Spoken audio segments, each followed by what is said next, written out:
यार सच सच बताइए कि आपके व्हाट्सएप पर भी पिछले कुछ दिनों से ऐसी खबरें गर्दिश कर रही हैं कि भाई अब किस्मत का दरवाज़ा खुलने वाला है।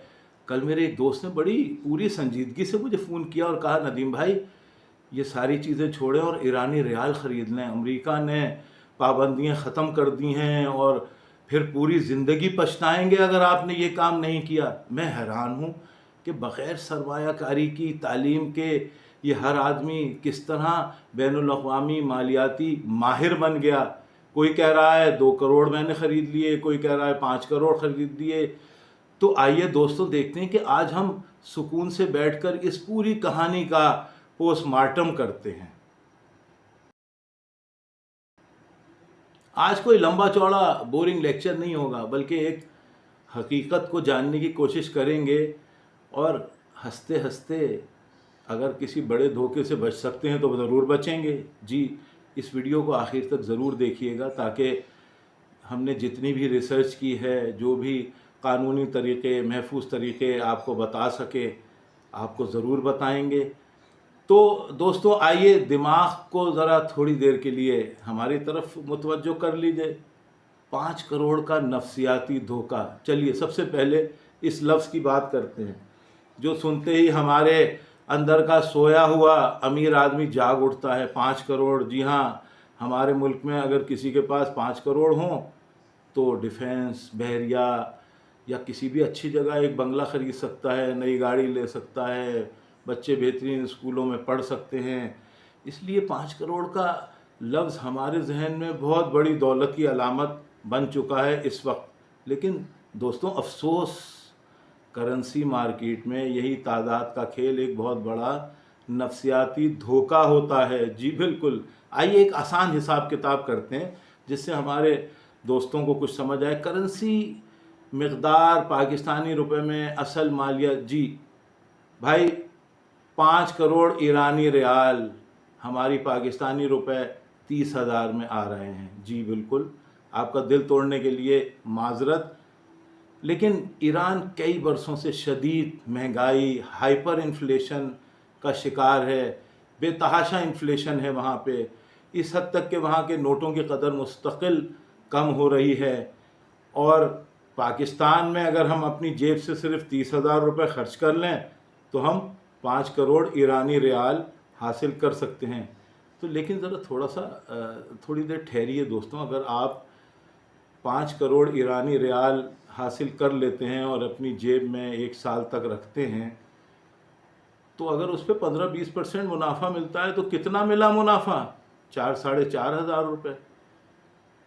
तो भाई ये जो ख़रीदारी और ये जो बेचना, सादा लफ्ज़ों में इसको ज़रा समझ लीजिए। जब आप किसी मनी चेंजर या करेंसी डीलर के पास ईरानी रियाल ख़रीदने जाएंगे तो वो आपको गूगल वाला रेट, जो रेट आ रहा है, वो कहेगा कि जी ईरानी रियाल तो मार्केट में मुश्किल से मिल रहा है, और फिर आपको ज़्यादा कीमत पर ईरानी रियाल फ़रोख्त करेगा क्योंकि उसे अपना कमीशन भी ज़ाहिर है लेना है, उसमें वो भी शामिल है। अब यहाँ पर मैं आपको एक और चीज़ बताऊँ कि स्टेट बैंक ऑफ पाकिस्तान जो है वो फ़ॉरेन एक्सचेंज मैनुअल का अगर मैं आपको हवाला दूँ तो उसके कवायद के मुताबिक पाकिस्तान में आम तौर पर इन्हीं करेंसियों की ओपन मार्केट में आसान और कानूनी ख़रीदो फ़रोख्त होती है जो मुकम्मल तौर पर मंजूर शुदा हों। मसलन अमरीकी डॉलर है, बरतानवी पौंड है, यूरो है, सऊदी रियाल वग़ैरह इस तरह की। जबकि सॉरी, ईरानी रियाल जैसी महदूद या गैर मारूफ करेंसियाँ ओपन मार्केट में आसानी से काबिल फ़रोख्त नहीं होती।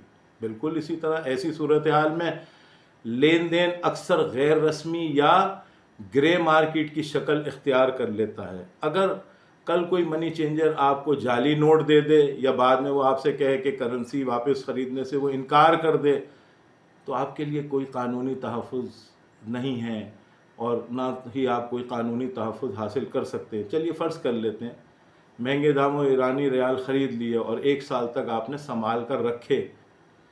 तो 1 साल तक संभाल कर रखने में आपको 15% भी अगर फ़ायदा मिला तो कितने पैसे बन गए आपके? भाई उसमें तो कुछ भी नहीं हुआ आपका। जबकि लेकिन जैसे ही आप, मिसाल के तौर पे, आप इस منی چینجر سے جا کے کہتے ہیں کہ بھائی میرے پاس کرنسی ہے، اس کو آپ پاکستان میں جو ہے وہ میں نے اس کے اوپر منافع لینا ہے، تو وہ کہے گا صرف 20% منافع ملے گا آپ کو، ورنہ کسی اور کو تلاش کرو۔ اب نتیجہ کیا نکلا کہ سال بھر آپ نے وہ رکھا اور آپ منافع کمانے نہیں بلکہ نقصان اٹھانے لگے۔ آپ کروڑ پتی بننے نکلے تھے، لیکن اصل رقم بھی آپ گنوا رہے ہیں اگر اس حساب سے دیکھا جائے۔ اس لیے صرف بڑے نمبروں، افواہوں پر یقین کر کے سرمایہ کاری کرنا نقصان دہ ثابت ہو سکتا ہے۔ یہاں پہلی مضبوط تحقیق سامنے آتی ہے۔ دیکھیے کیا ہے کہ لوگ افواہیں پھیلاتے ہیں کہ امریکہ نے کوئی جنرل لائسنس جاری کر دیا ہے اور تمام پابندیاں ختم کر دی ہیں، لیکن دیکھیے حقیقت کیا ہے کہ امریکی محکمہ خزانہ جو ہے OFAC کی سرکاری معلومات کے مطابق ایسے لائسنس عام طور پر انسانی ہمدردی کے شعبوں، مثلا خوراک، ادویات یا مخصوص سفارتی معاملات کے لیے ہوتے ہیں۔ ان کا عام تجارتی کرنسی ٹریڈنگ سے کوئی تعلق نہیں ہوتا۔ دوسری طرف IMF کے اعداد و شمار کے مطابق ایران آپ کو پتہ ہے کئی سالوں سے 40 سے 50% کے درمیان مہنگائی کا سامنا کر رہا ہے۔ تو جب کسی ملک میں اتنی زیادہ مہنگائی ہوگی تو اس کی کرنسی مضبوط نہیں بلکہ کمزور ہونے کا خطرہ ہے۔ آپ کیا سمجھتے ہیں کہ وہ ہمارے 1 روپے کے برابر ہو جائے گی؟ دیکھیے بہت یہ صرف خام خیالی ہے، اور یہ ضرور ہو سکتا ہے کہ جب انہیں تجارت کی اجازت ملے یا ان کے جو منجمد اثاثے ہیں وہ اگر ڈی فریز ہوں تو اس سے ان کے پاس ڈالر آئیں اور اس سے یقیناً بہتری آ جائے۔ لیکن اب تھوڑا سا یہ سمجھ لیجئے کہ آپ روز خبریں دیکھتے ہیں کہ دوستوں سے بحث بھی کرتے ہیں کہ اب اگر آپ اس کو ایک سال تک یہ 5 کروڑ ایرانی ریال رکھ لیتے ہیں تو آپ کے پاس کتنے پیسے آئے؟ اگر ہم اب سپوز کر لیتے ہیں 15-20% بھی، تو صرف 4-5 ہزار روپے۔ تو آج کل تو اتنے پیسوں میں ایک ہفتے کا دودھ اور انڈے بھی مشکل سے آتے ہیں۔ تو کیا اتنے معمولی منافع کے لیے اتنا بڑا خطرہ مول لینا دانش مندی ہے؟ دوستوں اب ذرا اس معاملے کی تھوڑی سی گہرائی میں جاتے ہیں۔ مجھے ایک بات بتائیے، ہمارے معاشرے میں ہر چند ماہ بعد کوئی نہ کوئی ایسی نئی لہر یا ہائپ کیوں پیدا ہو جاتی ہے؟ کبھی کوئی موبائل ایپ آ جاتی ہے جو دعوے کرتی ہے کہ جی روزانہ چند اشتہارات دیکھیں اور ڈالر کمائیں، کبھی کوئی نیا کوائن آ جاتا ہے، کوئی کہتا ہے آج سرمایہ لگائیں اور اگلے ہفتے دگنا لے جائیں، اور اب ایرانی ریال کا چرچا بھی اسی طرح شروع ہوا ہے۔ آخر ہم ان شارٹ کٹس کے پیچھے کیوں بھاگتے ہیں؟ میں اس کی ایک وجہ سمجھتا ہوں کہ ہمارے ملک میں اس وقت چونکہ مہنگائی بہت زیادہ ہے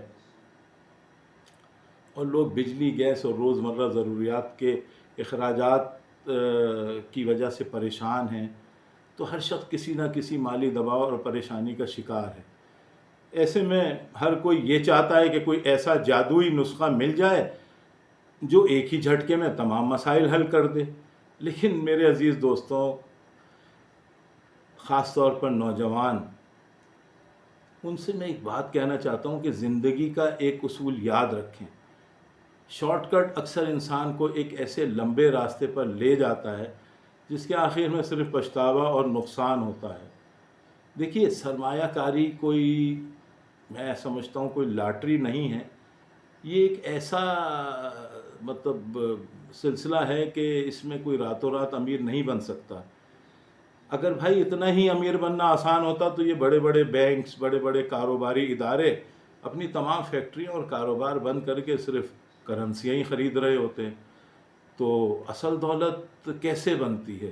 دیکھیے حقیقی دولت ہمیشہ 3 چیزوں سے بنتی ہے۔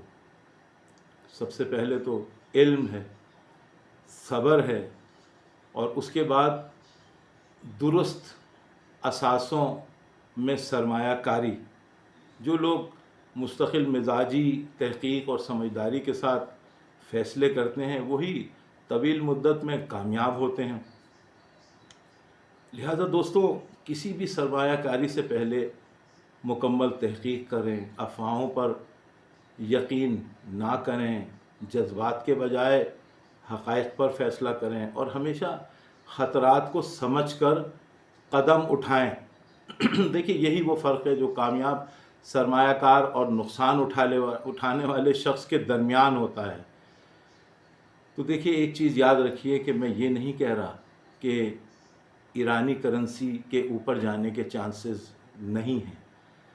अगर उनके मामलात ठीक हो जाते हैं, अगर उन्हें तिजारत की, ट्रेड की इजाज़त मिल जाती है, तो यकीनन उनके पास भी डॉलर्स आएंगे, और उनके जो मुंजमद असासे हैं वो अगर उनके डीफ्रीज़ हो जाते हैं तो उससे भी उनकी करेंसी में बेहतरी आएगी। लेकिन अभी ऐसी बेहतरी नहीं आएगी कि पलक झपकते ही वो हमारा 1 रुपया और उनका 1 रुपया बराबर हो जाए, और आपने जो चीज़ ख़रीदी है 30,000 रुपये में, वो आपकी जो है वो 5 करोड़ हो जाए। तो दोस्तों, ये एक अनरियलिस्टिक किस्म की चीज़ें हैं।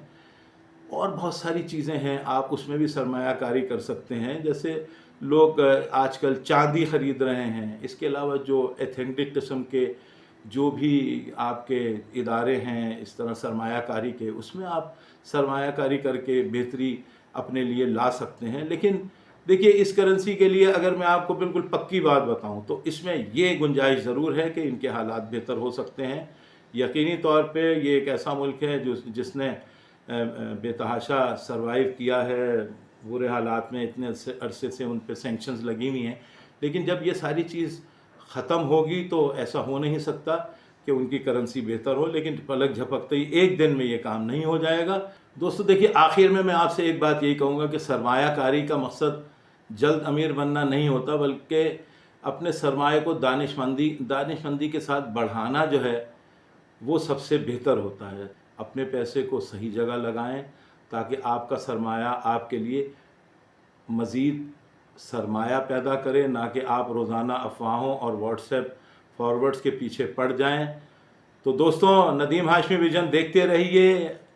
हो सकता है कि हमारी बताई हुई कोई भी बात हमारे किसी दोस्त के काम आए और वो नुकसान से बच जाए और वो अपने आप को बेहतर कर ले। तो यही हमारा मकसद है। तो लाइक सब्सक्राइब ज़रूर कीजिएगा, कमेंट सेक्शन में ज़रूर बताइए कहाँ पे कौन सी चीज़ हमारी बेहतर आपको लगी। दोस्तों, अगले प्रोग्राम में, अगली वीडियो में आपसे फिर मुलाकात होगी। अल्लाह हाफ़िज़।